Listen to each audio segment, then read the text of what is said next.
So talk to me about that, because I love the idea of flow state, and I've never called it that before, but it just feels Mhm. good to me. And I think about what we were just talking about. Sitting here by the window with it wide open, sunny, not a cloud in the sky. Yeah. I've got my cold brew coffee next to me. I feel really good right now.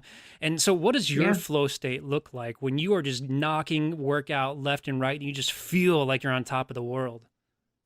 Yeah. I mean, I think, flow is a good word for it because I found, at least for myself, and oftentimes for the majority of my clients as well, that the more you push it, the more you force it, to happen, the less likely, it's Yeah. almost like kind of resistance that comes back at you from that.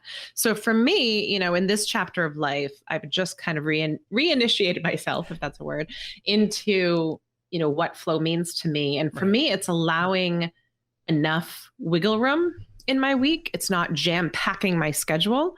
It's maintaining, I have what's usually referred to as an untouchable day. Yes. So I have that every Wednesday where, it's my choice what to do on that day, but it's not packed with client meetings Yeah. or, anything like that. So being in flow to me means it doesn't feel like I'm forcing it. Yeah. And I don't like being there's a season for hustle and Yes. grind and all those words, but that's not supposed to be, at least in my opinion, your normal state.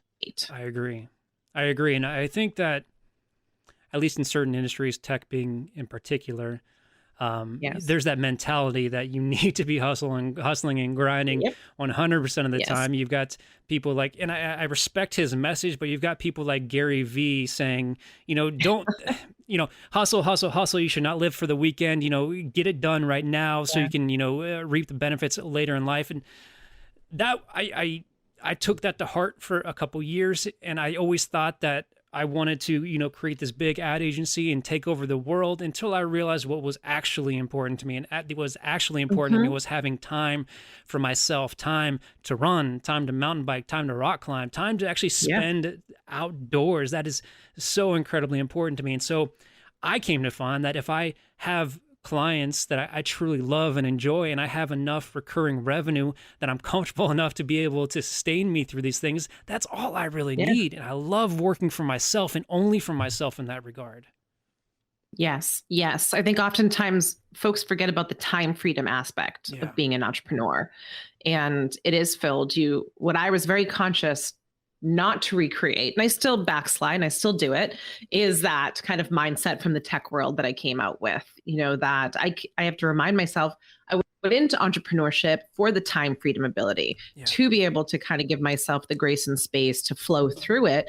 Um, because that's important. And to your point, what you're talking about is a customized version of what success means, Yeah. which I think a lot of folks, we've been painted this picture of what successful people do look like, whatever. And really, success is a personalized decision on some level. I mean, not when it comes to, is your company profitable or is it not? Like that's a little bit more black and white. But depending on the season of your life you're in, Yeah. you really have to define, to your point, what success looks and feels like for you in that season. Absolutely.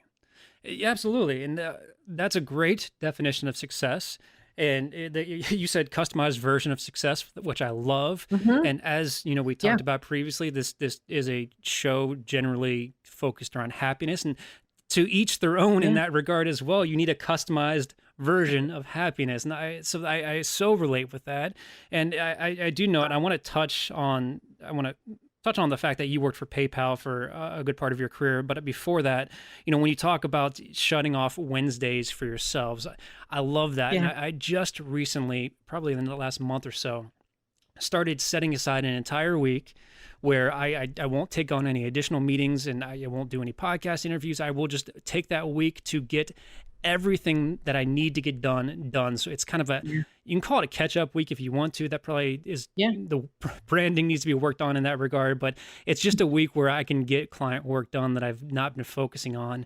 And then following that, the following Thursday and Friday, I just take for myself. And this is so Right. dumb, but I call those 2 days traycation days. But it's just nice to have that time where I can just recharge, where I don't have anybody distracting me, and I just do things that I love and enjoy. Yeah. I mean, And we're not saying it's easy, folks, either, right? Right, So, right. but the thing is there's always going to be one more thing to do. And I mean, I am a complete recovering workaholic and I like it. I like to work. Yeah. So for me to say every Wednesday, I'm not going to work is really hard. Yeah. But to your point, it's that recharge, because once you start operating in the negative, you kind of normalize that for yourself and you don't realize how much more productive you can be when your brain is firing on all the cylinders, when you've infused joy into your life and it is a priority. Yeah. That really and truly does make a difference, although people think it's counterproductive. Yeah. But it's not. No, not at all. Not at all.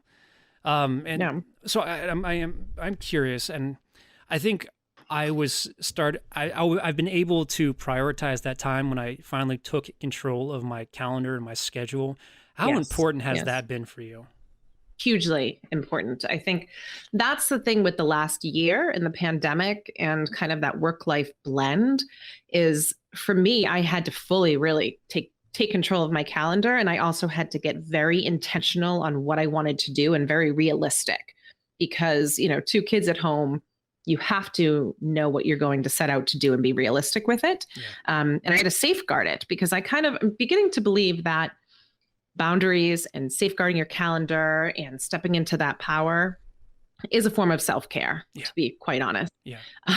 So, and honestly, there's times when I think it's the most important piece of self-care, because then you're driving your calendar and your calendar's not driving you, Yeah. for lack of a better term.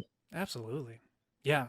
So going back, we talk about the tech mentality. So you worked in tech for a part of your career. You can let me know how long, but you were with PayPal, correct?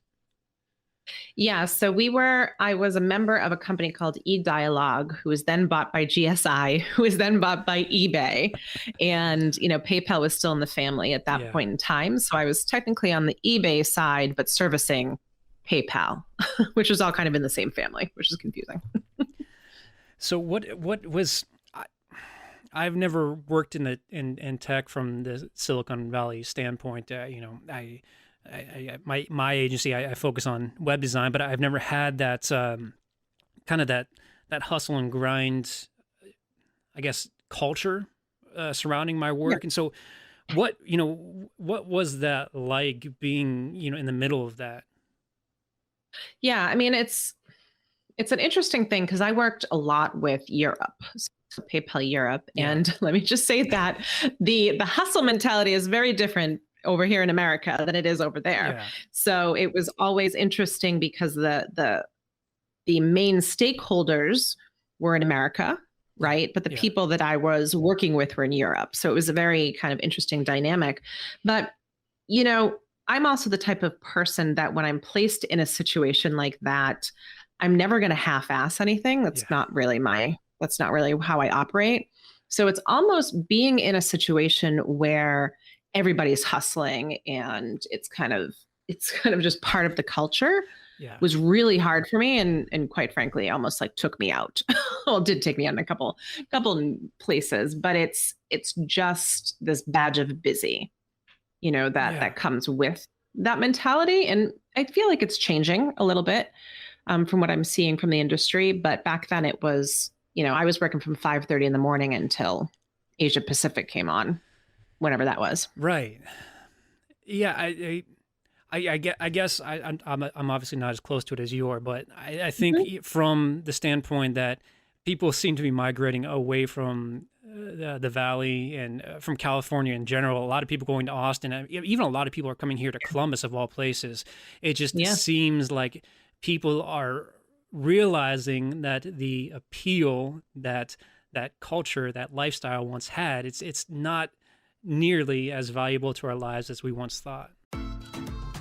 The Mosaic Life podcast is available on Apple Podcasts, Spotify, or wherever you get your podcasts. Check out the full show notes at themosaiclifepodcast.com and sign up for the Circle newsletter for exclusive access to podcast content.